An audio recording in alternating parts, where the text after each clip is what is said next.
Bean Town. What up, what up, what up? Welcome in to a very special Green with Envy post-game live celebrating the one and only Kevin Garnett.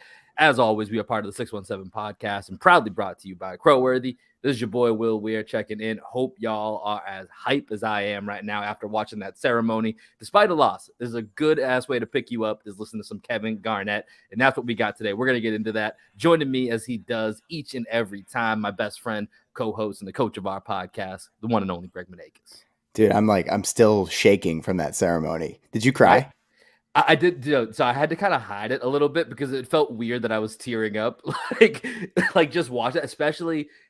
And we're going to kind of run through this here. Like the Ray Allen part got to me a little bit because I was really happy to see like them get back together. And, you know, the other part that actually really hit me big time was the kind of groups of random people that were thanking KG in that video. And it made me think of us because it made me think of like, not just us, but like, you know, everyone else that's covering the Celtics that falls within that, you know, late 20s to mid to late 30s. Like, the reason a lot of us cover the Celtics is this team and what he did for that team and the way he changed. And like we were all Celtics fans. Like you and I have talked many times about Dana Barros being one of your favorite players, Antoine Walker, one of mine, and like, you know, some of those memories. But what made us want to do what we currently do each and every week, getting with the people, talking about the Celtics, like it 100% on some Westworld shit, like stems back to that as like the pivotal moment, that milestone moment. It's that team. And KG's obviously like one of the biggest reasons for it. Oh, for sure. I mean, watching the ceremony, it just made me realize that this game and team has so much history and so much importance. Like I feel like I'm getting choked up just even talking about it right now. Like, as you said, we've only been around for the last 33 years. Well, I'm 33, you're 32. And like, as kids, we didn't even realize the pride of being a Celtics fan, like as little kids, right? The Celtics were losers in the 90s. So that's kind of like what we understood Celtics fandom to be, was just like rooting for a team that didn't win a lot of games. So like seeing how much effort the franchise put into this moment with KG is so special. And it feels silly at times for you and I think, you know, we're talking about basketball when there are world conflicts happening and things like that with all the craziness in the world today. But then I think about the relationships that basketball creates and the life lessons that it teaches. Like I get to talk about my favorite team with my best friend, you know, and as a result, our friendship has strengthened. Probably the strongest friendship you can find. We somehow were able to strengthen it because of our connection to this team. You know, now that we have this podcast, as you said, we've created so many relationships with people that I never could have imagined. Like thinking that Dana Barros would be a multi-time guest, someone that I can just text with like kind of whenever I want is pretty wild to me. And then like all of the friends and family who then reach out to us about, you know, now that they know we have this podcast, they want to talk to us about the game. And it just like starts kind of strengthening relationships that maybe we're starting to dwindle a little bit. And now, like, because we're talking about the Celtics, more and more people want to be in our lives. And that's what I love about basketball, and seeing the outpouring of support for KG tonight and just like how much he appreciated it and how much he was able to sink in that moment was just truly special. Yeah. And man, that guy knows how to hold court, you know, like I was really glad to see he just kind of got to go ISO for a little bit. But, you know, real quick before we just continue talking about KG, we're going to talk about the game that happened today. We will get to that, but we got to touch on KG here. That's a big moment, big part of everybody's Celtic fandom. So we're going to spend a lot of time on that here on the front end of the podcast. And we're going to tell y'all who won the Kevin Garnett jersey at the end of the show. So stick around. Not going to tell you quite yet. You got to stick around. We're going to talk about the Celtics Mavericks. We're going to talk a little bit. We're going to make sure we announce that winner. But yeah, sticking with KG here, man. We appreciate anybody that is joining us live. If you're listening to the podcast the day after, we appreciate y'all too. This is a really fun time to be a Celtic fan. You know, the team, obviously, today's result aside, is on the upswing. And, you know, I mean, I think Mike Gorman said it, or maybe it was in the postgame. I can't remember. Like, this was kind of a perfect game today to be a KG game. It was a real defensive slugfest. And I think it was high level defense on both sides. And, you know, when you think of KG and just, I mean, his intensity, I think for me is the number one thing that always is. I will say the only thing that was missing for me today was KG giving a primal yell. I wanted a primal yell from him so bad, but it's dude to the barks. He kept it subdued to the barks, to the lot of the Like he felt like he was like hosting his own hip hop and like he was emceeing. So like it just Scal didn't have to do much. Yeah, and I appreciate that Scal at the end was just like, yo, have the floor, because I mean, my favorite part was KG when they first go up there. KG was hyping Scal up. Like KG is the ultimate hype man through and through, and he's hyping up the guy who's interviewing him, talking about how much he loves his shit, And then the opening line, we got to talk about that. That was unbelievable. Boston, I knew you fuck with me, but I didn't know y'all fuck with me like this. By the way, NBC Sports must have been like, what do we do? We can't control this. Yeah, I know. Like, did they get special permission? Just definitely not. There's definitely, I don't know how this works. Coming? There's definitely some fines coming, but I think at the end of the day, they're like, I don't know. So I'm sure Wick or somebody's gonna be like, we'll take care of it. Like that was awesome. Like that moment was worth whatever fines are coming. But were there any other? I know you said you had some quotes that stuck out to you. So I don't know if you wanted to start us off that way, talking about some of the quotes that you wrote down from the ceremony. Yeah, he had this one great quote there. I think Scal was asking him about like how he was able to channel his focus. So one quote KG said, I mean, he was filled with them. He said, no one tells you how to use your superpower. I thought that was pretty dope. Like that's some shit that you got to find out for yourself, and that he was able to, through like apparently through meditation and all the stuff that he does, was able to figure out a way to channel all of that. He mentioned that he's a perfectionist. Like you said, I think he said it directly when he said these players made me better. They made me, who I am. And that was exemplified in what he said to Scal at the beginning, when he could tell Scal was nervous. He was like, we're just up here chilling, man. Like we're good. The Ray Allen moment, real shit. It's good to see Ray Allen here up in the house.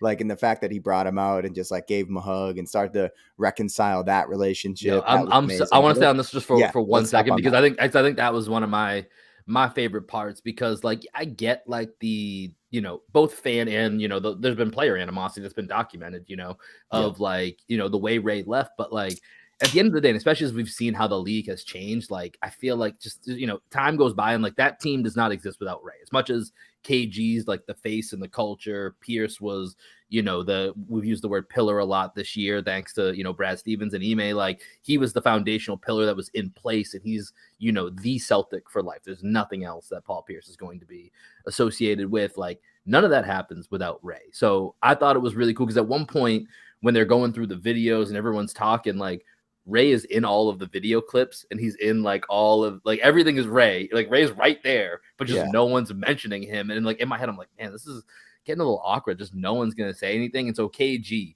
to be the guy that's like real shit, because it's laid between him, Rondo, and Ray is kind of like that Bermuda Triangle of that tension. And so seeing that, having them just kind of stop. And then, of course, Paul had to run in and get the hug, too, because Paul Pierce is so cute.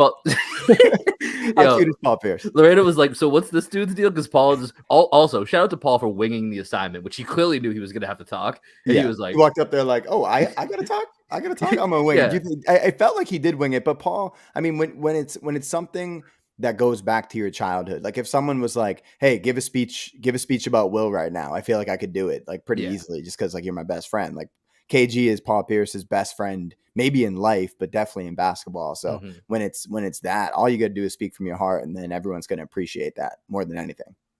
Yeah. And so just seeing the big three back together, that to one of your earlier questions of like, did I tear up? That's one of the moments where I kind of teared up a little bit, because I was just like, all right, this is pretty freaking cool right now, seeing this happen. Dude, I was tearing up from like the moment they had like the wrestling walkout, like on the Jumbotron where KG was walking out with his daughters.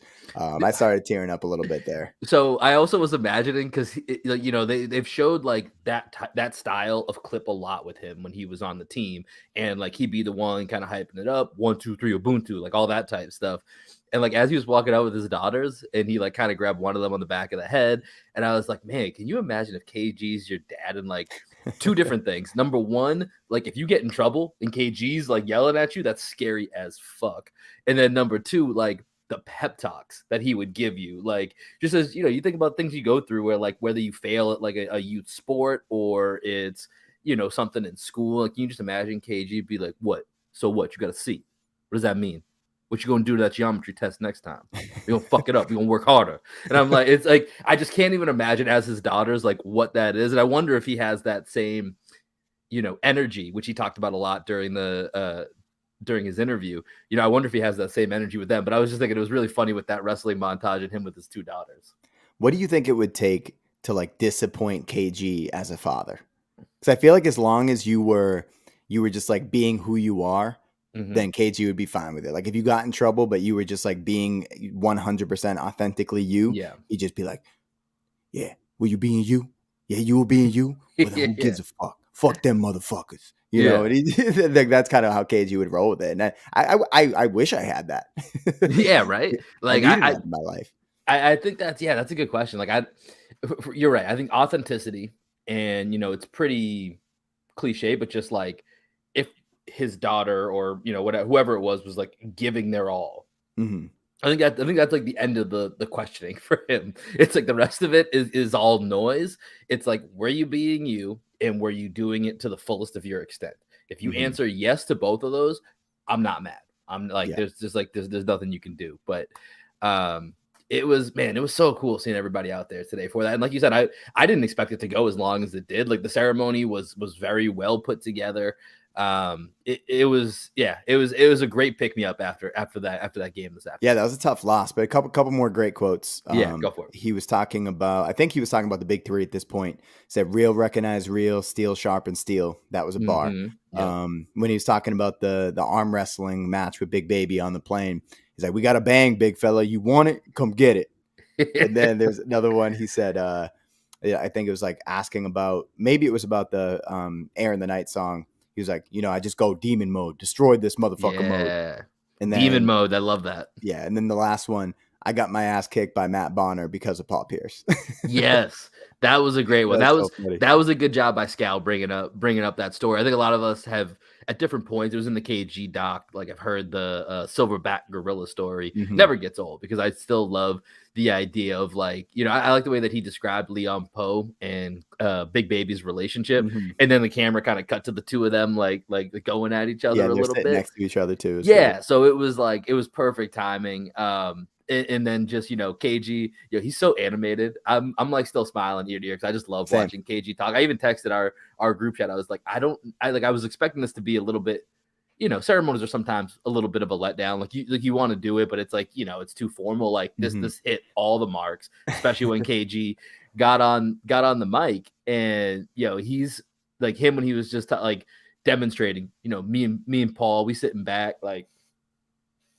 Just like talking about how they were like the old heads almost, God, I fucking love hearing him talk. I'm at a loss for words because I love hearing him talk. He's so authentically himself, and the fact that he started it off, and as you said, he's able to hold court so well. In the moment where he's walking out, and he's just like, when he touches his chest and like points to his heart, that he like means 100% that he's welcomed you into his heart, and that he feels all the shit that like as human beings and as fans we want our athletes to feel about the city and about the team. Like how many athletes these days can we say actually feel that way about their organization? Like I don't know. You could probably count on two hands how many actually feel that way. That's just like kind of a, even though Boston wasn't his first team, like he is synonymous with Boston Celtics basketball now, which is crazy. And for the rest of history, up in those banners, you're going to see the number 5 right next to the number 34. And like those are the two of the most important athletes of my life. And like I said earlier, man, the fact that we get to talk about this is just so fucking cool to me. Like it's just really fucking cool. And maybe one day we'll get our Green with Envy hung up in the podcast. Yeah. They'll make a little podcast wing for us. They'll probably put it in some back closet somewhere so that nobody can see it. But yeah, man, what a ceremony, what a career, what a team, such an influential moment in our lives. And shout out to KG, man. That's all there is. Just a thank you to KG. Before we transition, do you want to announce the winner now, since we're kind of transitioning off of KG before we go into the other stuff? We can go ahead and do that. Let's go ahead and give a shout out here. So we had some very simple rules. Follow Green with Envy on Twitter. Follow the 617. rate and review, leave your Twitter handle. Shout out to @DB__III. You are the KG jersey giveaway winner. We are going to contact you. Us or our parent company, Crowworthy, will be in touch. I know in your review, you mentioned that you'd be at the game today. So hopefully you'll get a chance to either hear this right now or maybe tomorrow listen to the podcast. We'll be in touch. Congratulations. This is a great way to go ahead and wrap that up. @DB__III. Go give our guy a follow here. He is the winner of the KG jersey giveaway. We appreciate you listening. For today, let's come back to reality. Snap back to reality. Oops, there goes gravity. It's kind of what happened to the Celtics today. Tough loss to the Dallas Mavericks. Celtics lose 95-92. Let's get into a little morning box score just to kind of reset the stage here, since I know we're all coming off that high from Kevin Garnett. So let's reset it. Mavericks 95, Celtics 92. Let's start with the Mavericks here. Luka Doncic, man, we're going to talk about him in a little bit here. Let's just give his quick stats. He had 26 points to go with 8 rebounds, 8 assists, 8 of 16 from the field. Dorian Finney-Smith, really big second half. He was 7 of 11 from the field overall, 4 of 7 from 3. He had 19 points, 18 points for Spencer Dinwiddie, who hit some really big shots down the stretch. In a game that was just, like we said, it was a hallmark defensive battle. Mavericks just made a few more plays, and we'll get into why in just a minute here, but for the Celtics, we got to start with Jayson Tatum. He had not a great shooting night, 7 of 23, started off great in that first half, ended up with 21 points, 11 rebounds, 4 assists. Al Horford, 17 points, 6 rebounds, 2 assists, 5 steals on 6 of 10 shooting. All over the place. Al was having a throwback game as if it was 08 and he was still on the Hawks. Like, that was the type of Al energy that was going on out there today. Jaylen Brown had 14 points on 6 of 16. Marcus Smart, 4 of 12 for 15 points to go with 7 rebounds, 4 assists. Derrick White, 2 of 10 off the bench, 5 points. Grant Williams, 1 of 6, 0 of 4, really struggling from 3 over the last couple of games here, only 2 points for him. As I said, Celtics lose 95-92, defensive battle. What stood out to you as you were watching this game? Luka's just that dude, man. He had a hamstring issue in the first quarter, and it seemed like he wasn't going to be able to play. But then you very quickly realize that this game is not about athleticism for him. And, that injury helped me remember that very quickly. Yeah. He's just able to get to his spots at his pace whenever he wants, and it literally doesn't matter if he is at 80%, 70%, 60%. Whatever he was at tonight, he was still the most effective guy on the court, and I thought he outplayed Jayson Tatum. I think Tatum in the second half definitely let the double teams affect him. And Finney-Smith just played great individual defense on him anyway. But then when you also throw a double team at Tatum in opportune times, it felt like at the end of the game, Luka was the more seasoned hand at dealing with double teams, and their roster and their role players are more used to figuring out how to play 4-on-3 when the ball is taken out of the best player's hands. And that's kind of what I saw tonight, was that Jayson Tatum, even if he made the right pass, the next decision that was made wasn't the quickest decision. Ime even talked about that in the post game. He just said that I think he kept referring to being in the pocket or something like that. Mm-hmm. It just seemed like the Celtics weren't as crisp with their offensive execution down the stretch, and that was the difference in the game, man. Yeah, I mean, think about this. You got 2, borderline superstars. I don't like to throw that word around too much, but Luka may already be in that category, and Jayson Tatum's right there along with them. But you got some really, really high level guys when both teams are blitzing this guy, just saying anybody but this individual beat us. And to your point, Luka, one of the things that's always impressed me about Luka from the first time I watched him as a rookie, I think this is now his 4th year, is the pace that he plays at. He is never rushed. And it feels like, and this is one of the things that I think for me makes him, one of the most exceptional players in the league, is that there's very few guys that I feel like almost every time I watch them, they set the tone. They set the pace. You have to go at Luka's pace. And you saw, especially late in the game, he was welcoming, to your point, that blitz. And he was almost trying to set it up because of what he had studied throughout the game. And you'd see him kind of bring the ball up a little bit slower. He'd start to back down, Jaylen Brown from half court, anticipating where that blitz was going to come from and how he was either going to dribble off it, he was going to pass out of it, he was going to relocate. And, Luka did a really masterful job in that second half. And you know, like you said, I thought it was going to be slower. I thought it was going to be slowed up by whatever was bothering him early on in the game, and felt like, you know, he just didn't have the same burst, although his burst is different than what we traditionally think of with burst. And, you know, he's just really special. I think you're right. I think he did outplay Jayson Tatum today. I don't think Tatum played horrible. I mean, I know the 7 for 23 is, you know, is not great. I don't think he played horrible. I think he did some other stuff, but they're just, and this is one of the things that scares me about the Celtics team when we look down the road, is these scoring droughts that can happen when you play good defenses. And there's going to be good defenses in the Eastern Conference playoffs.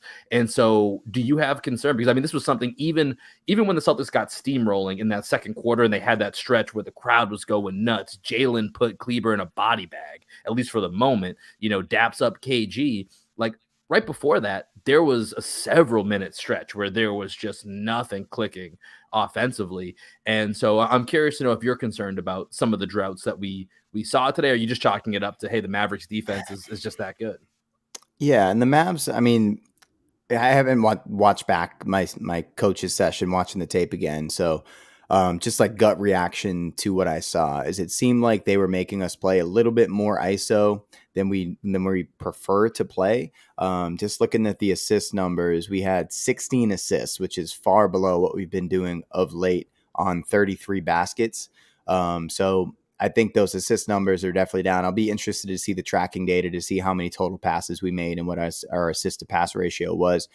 But I mean, to me, man, like when Tatum isn't going supernova, somebody else needs to step up in a way that's not just like garbage buckets. Like I think a lot of what Al Horford did, 17 points, which was amazing.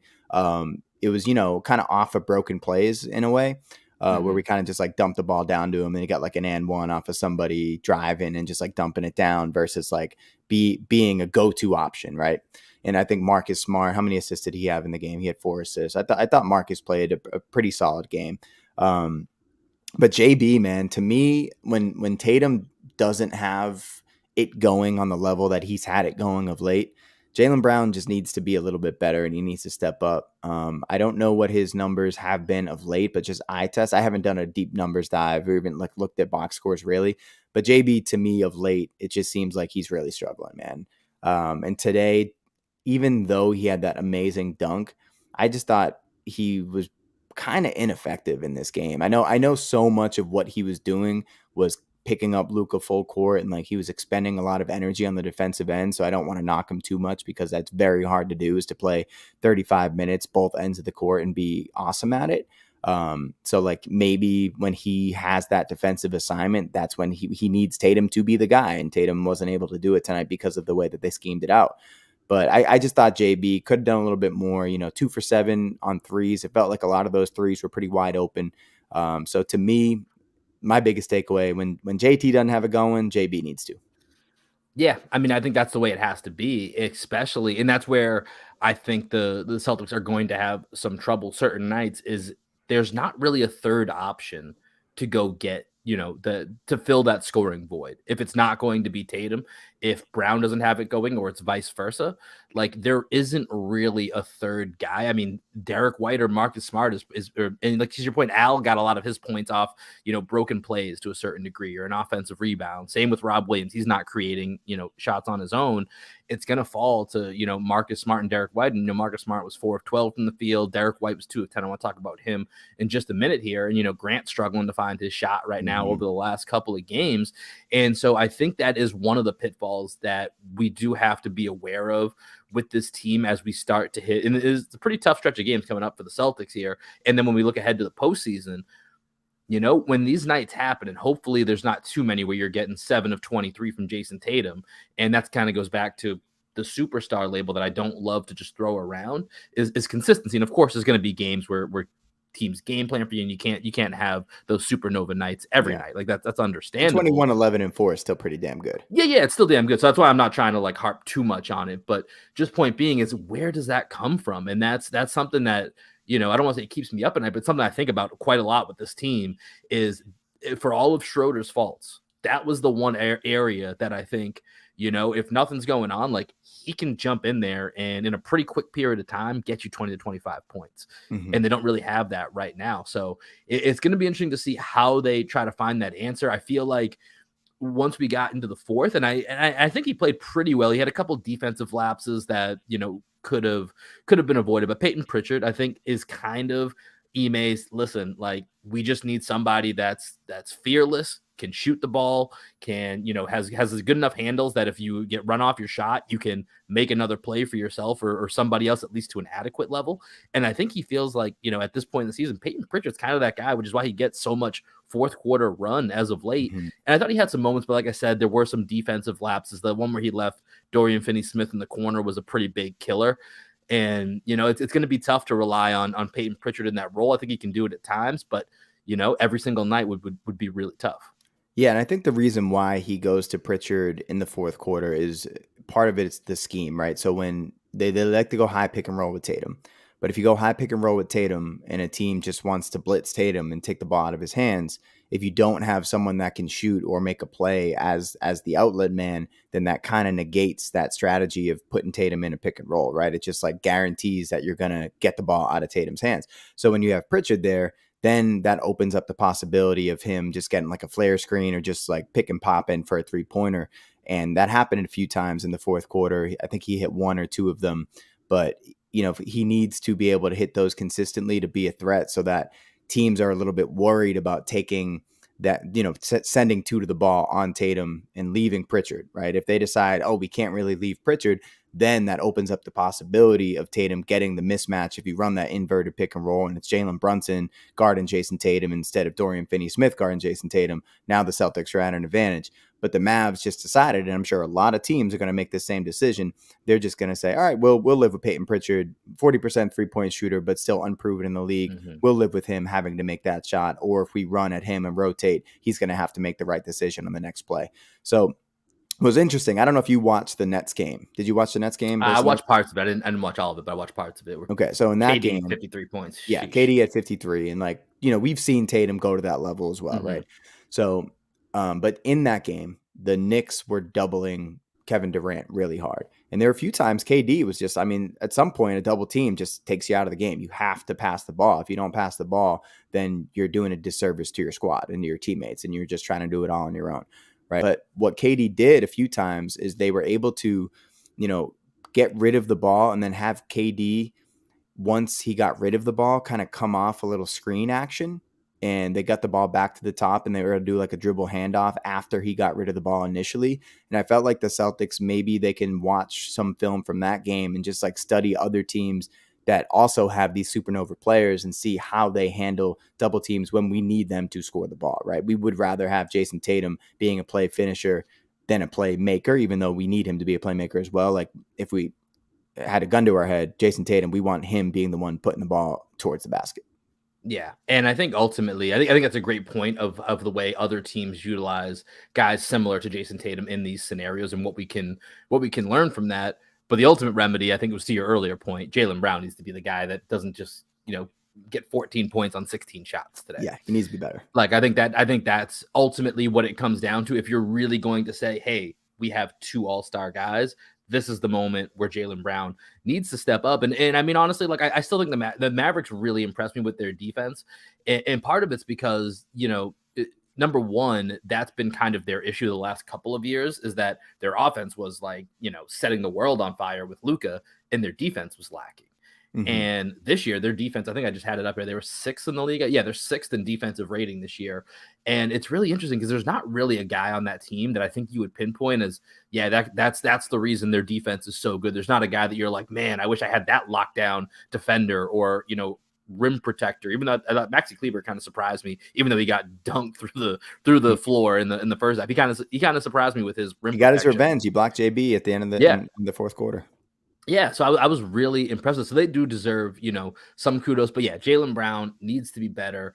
I think another aspect is, outside of Peyton Pritchard, the bench really just did not give you much today. And I want to talk about Derrick White for a minute, because I feel like, when we talk about that third role, that third scoring role. Not that this is necessarily, obviously Derrick White's go-to thing is being a scorer, but he came over averaging 15 points per game. And, he had a run in the playoffs a couple of years ago where he had a couple 30-point games in a 7-game series against the Nuggets. So it's yeah, right. And so it's not that he can't do it. And it's, I think back to when JB got hurt in the Hawks game. What was that, 2 weeks ago now, maybe, or so? And he really stepped up that night. He ended up having, I think, 18 points on the night and had a really big third quarter. But overall, man, these shooting numbers are pretty rough. And I think that there's going to be a lot of these defensive series, especially if we play Miami, if we play Milwaukee, even Cleveland, who I came in here and declaratively said we will beat them in a series. I still stand by that, but there's going to be some games where that's a defensive, grudge match. And, it's going to come down to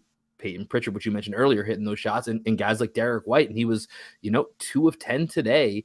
0 of 4 from 3. And since he's been with the team, he's shooting, let me see here. Here are his splits. He's shooting 42% from the field and 26% from 3, well below his, season average. And I think he does other stuff well, but that's going to be a big, big Achilles heel if he can't find a way to get it somewhat on track. But that first night when he knocked down a couple shots, I was like, oh, that stroke looks pretty good. Yeah. It hasn't looked good since. Yeah, he seemed to have like a really quick trigger that first night. And since then, it seems like a little bit more of an elaborate shot. And I don't know why that is, if he was just like super excited to be on the floor, or I don't know. But like the shot looks different tonight than it did. Maybe it's just confidence, right? Maybe there's that first night he was just playing freely and was just like, you know what, like, fuck it, I'm just going to let it fly. And now he might be thinking a little bit more. And as people that have played basketball before, sometimes your shot is money and other times your shot is trash. And like maybe he's just in a stretch. He's not like an elite shooter. So maybe he's just going through a slump, a shooting slump, just like Grant Williams right now is going through a shooting slump. But I hear you, man. And I think when we have a game in which the team is an elite defensive team and they make it more of a slog, and it's a lot of isolation basketball and the ball's not really popping around the perimeter and moving the way it has been, that's when Derrick White thrives. But in a game like tonight, I mean, we've seen him, even in the Atlanta game, he couldn't get by Trae Young in an isolation situation twice. So, like, if he can't get by Trae Young in isolation, there's not many guys in the league he's going to be able to get a great sign. Yeah, he needs to be like in pistol action. He needs to be coming off the dribble handoffs where he's at an advantage, right? Where he's not just staring a guy down and going one-on-one. That's just not his strong suit. That's not who he is as a player. And it seemed like tonight, outside of the 3-point shots, we just didn't have enough action that were like Derrick White actions. And maybe that's just going to be something that the team needs to practice more and just like have more opportunities for him to thrive. And tonight, it just seemed like I'm not too worried about it. If it becomes a pattern, I will be a little bit worried about it. But I think overall, he's been a really positive influence on the team. My biggest concern, I guess, not even my concern, my biggest takeaway so far is that he hasn't been in crunch time lineups as frequently as I thought he would be. And and maybe that's because they like the starting 5 and the versatility that starting 5 brings. But I was expecting him to 100% every single game to be in the closing 5, and he hasn't been. Yeah, it's been really interesting because I was the same way. I just kind of pegged him in as, as the turnaround was happening, Josh Richardson was kind of in that closing lineup. I just figured it was almost a 1-for-1 switch when he came in. But I think, a couple things have changed. Number one, remember, Josh Richardson was having a career year shooting. He was shooting, roughly around 40%. And, with Derrick White not being able to knock down those shots, and Al, who we highlighted earlier in the week, having a resurgence where he's starting to be able to knock down more shots. And Al's playing with a ton of confidence right now. Like I said, Al felt like 08 Al. I don't know if he was just like KG's in the building. I'm going to pretend like we're making those Hawks runs again. Yeah, he heard us talking about how he's like 85% of what KG is. I know. And he was like, I got to prove it. I got to prove it. I got to get out there and prove it to these guys. And so, with that starting 5, one of the things they've had I don't have it in front of me. I think they've been, one of the top 1 or 2 net rating the entire year, 5-man lineups throughout the entire league. The offensive rating has always been a little bit lower, and it's starting to creep up. Like I said, I don't have it in front of me, but I know it's starting to creep up right now, and that's because of Al's shooting. And that was really the thing that was keeping that lineup from hitting its full potential, is that Al was shooting 29%, 30%. And I think since New Year, he's been around 35%. And over this last about 5 or 6 games, he's somewhere around, closer to 40%. So, Al's uptick, I think, makes it a little easier to go with that starting 5 unit, which has such a good net rating. But I do think you're going to see, this is the shooting's going to be so vital down the stretch that I think a lot of playoff series, when you have these really good defensive teams, like Milwaukee's not in the top defensive ratings, but we know they're a top defensive team when you can put Giannis, Holiday, Middleton out there and you're going to play them 40, 42 minutes, whatever it's going to be in a big playoff game. Like that's going to be a damn good defense out there. And it's going to come down to just, can some of your role guys hit these open shots, because they're going to try and force the ball out of Tatum and Brown's hands and say, go beat us, Pritchard, go beat us, Grant Williams, Derrick White. And that may be the, what makes or breaks some of these series down the road. For sure. And, we'll see. I actually don't mind the loss today. I know this is more the kind of transitioning here, but just looking at the standings, man, it seems like teams are like running from the 2 seed or the 1 seed right now. Yeah. And like, we're very close to being in the 2 seed. And like, I don't want any bit of Brooklyn in the first round. And like, if we end up losing a couple games that I would rather win, like tonight, and we avoid the 2 or the 1, like I'd be okay with that. No, I think that's a great point, and I think I'm 100% with you, because, and it's not that we can't even beat Brooklyn, and there's going to be pretty much, I think everyone wants to play the Cavs. I think the Cavs have to be, unfortunately, the number 1 team that everyone wants to play. Even Toronto, I'd like to avoid, just because you heard Jayson Tatum. I think I'd maybe rather play Philly than Toronto in a weird way. Like Toronto just seems like the team built in a lab. Dude, did you see the fucking Nets game? I did see that game, God, and that I was know, pathetic. I know, small game James showed up. I know, I do get that, but that team still has a ceiling that the Cavaliers and Raptors have no chance of reaching, in my opinion. And when you have Joel Embiid, and I know Embiid didn't have that great of a game, then he did get to the line what felt like 3,700 times, that just scares the hell out of me, because to the point of we've trashed Tobias Harris. He's a pretty good 4th man. If he's your 4th best man, entirely overpaid. But that's not the point of this. It's, he's in kind of the right role. And, obviously I wouldn't mind playing them. I would not like to play them first round. I would probably rank it. Obviously Cleveland's number 1. Honestly, Toronto for me, the Nick Nurse factor, because I think we win that series, but I just think it's going to be such a pain in the ass series that's more what bugs me. And you heard Jayson Tatum talk about it on the Old Man the 3 with JJ Redick about how much it hurt that team not being able to close out the Raptors sooner, and how difficult that series was, and those effects lingered on them when they eventually took on the Heat. And so, that team has young guys, they're athletic, they're well coached. They're going to be a pain in the ass 6 or 7 game series. I don't think they get out of the first round, but I think they're going 6 or 7 with whoever they play, and it's not going to be fun. So my thing with the Raptors, this is kind of full circle back to the beginning of the season. I told you how much I fucking love this Raptors team. Yeah. I think they're so much fun to watch. I think that they got young Giannis starting on CBS coming in the fall. I need my flowers on my Scotty Barnes take from the beginning of the year, because Scotty Barnes is fucking awesome. And I think I'll give that to you, man. You watched a preseason game and went right for it. And he might not win Rookie of the Year, but he's right there with Cade and Evan Mobley. I love Scotty Barnes. And I just think of all the teams that give the Celtics issues, they're more along the lines of a team that we would struggle with, just because they have all of the pieces defensively to give Jayson Tatum hell. And we've seen if Jayson Tatum is unable to beat Jayson Tatum, this team's going to struggle a little bit. So that's why I would prefer playing a team that isn't built in a lab defensively to stop us. And I know with Joel Embiid at the rim and Thibault, Garden, Tatum, maybe that's a tougher matchup for us defensively. I'm strictly speaking on the defensive end of the court right now. I understand James Harden and Joel Embiid offer a whole set of issues for us. But man, the Raptors have been playing really good basketball lately, man. And I'm scared of them. I would probably say Cleveland 1 as well, probably who I'd rather play first. Then I might even say Chicago 2. I was about to bring them up. I think they're my number 2 as well. And, obviously DeRozan's having an unbelievable season. Zach LaVine's really good. He keeps kind of getting nicked up here and there. And, the big thing with me is their defense has fallen off a lot. And obviously they're missing their 3 best defensive players. They've missed Pat Williams all season. He's still also in his sophomore season, hasn't played, I think, at all this year or very little at the beginning. And then Caruso and Ball. Caruso, I believe, either just came back or is about to come back. Yeah.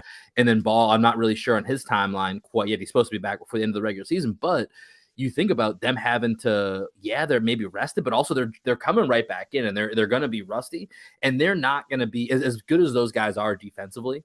like throwing Pat Williams out to the side for now, because I don't know what his timeline is. But even still, like I said, he's a sophomore. Like, I'll take that against Jayson Tatum and Jaylen Brown. Like, Levine and DeRozan defensively on the wing don't scare me going up against Jaylen and Tatum. You know, like that's a matchup that I feel much more comfortable with. And their front line, I like Vooch. Vooch is really nice. I have no fear of Horford and Lob Williams going up against Vooch and Tristan Thompson. Like, that sure as hell doesn't scare me. And just put Vooch in pick and roll, and then Tatum's to the rack every time. And then on the other side, you have what? Ball and Caruso. I do like Ayo Dosunmu, their rookie. I think he's really good. So they got a nice backcourt, but I think, with Marcus Smart and Derrick White, for everything that we just said, like defensively, they're going to match right up. Like, the Bulls are a matchup that I do not fear. I don't think it's going to be a cakewalk, but I think if I had to, with you, Cavaliers my number one option of who I'd like to play in the first round. I think the Bulls are second. And then I'd probably go Raptors, and then all the rest just kind of, if it happens, it happens. But I think those would be the top three that you can't really angle at this point because it's too close and there's no way to really like maneuver. But those are the way that I would hope kind of everything falls at the end of the day. Yeah. And, the Celtics, we've got what, like 13 games left in the season now, I think. I think it's 13 now. About that. Yeah, like I'm just really looking forward to getting to the playoffs now. These last 13 games, like, yeah, we're still jockeying for playoff seeding or whatever, but like, this team's ready, and I don't want to peak too soon.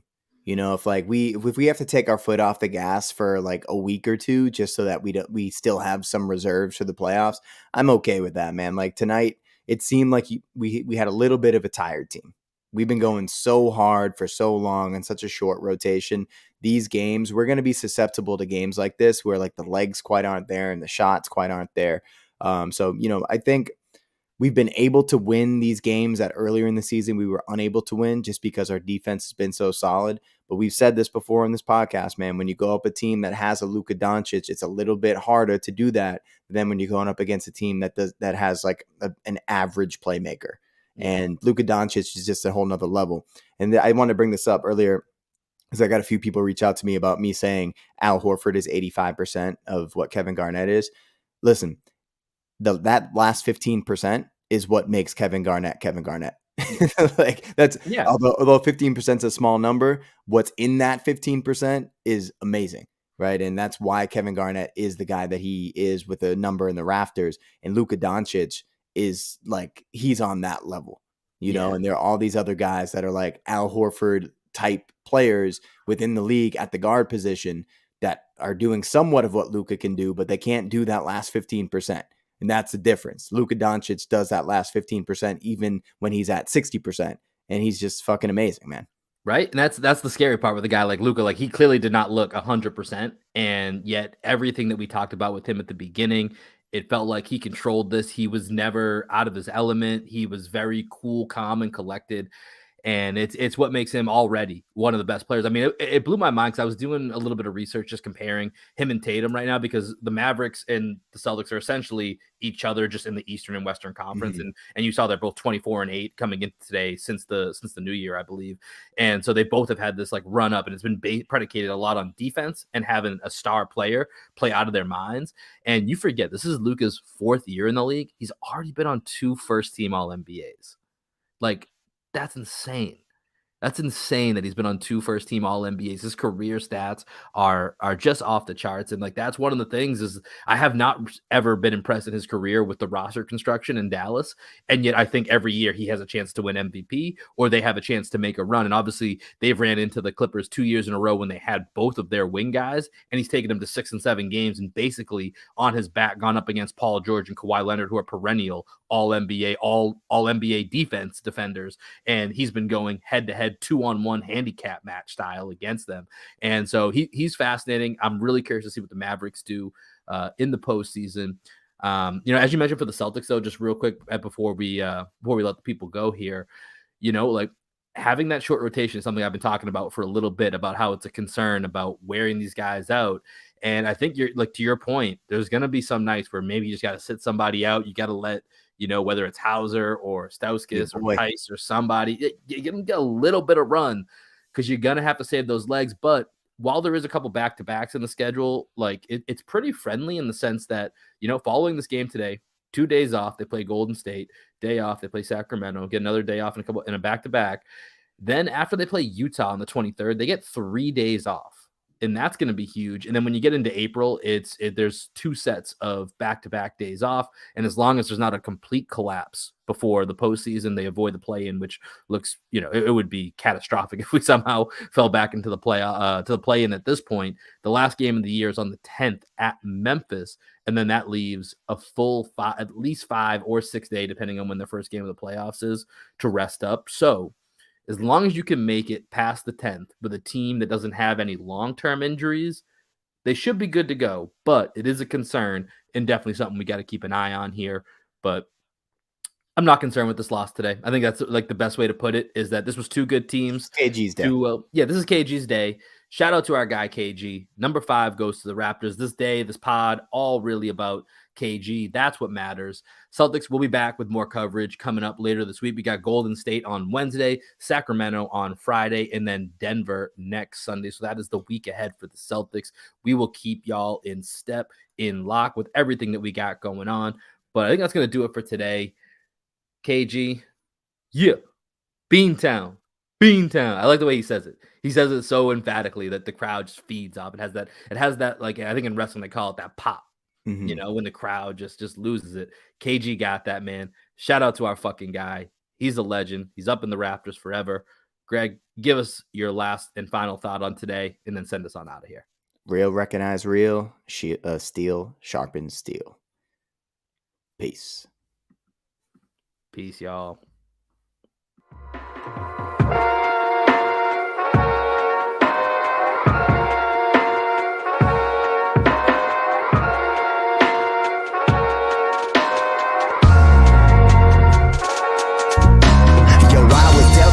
Hand. My pop's a decent man. No hate to the rat race, but the cheese I'm chasing's that way. See my plan, amazing grace. See reaching hands, appreciate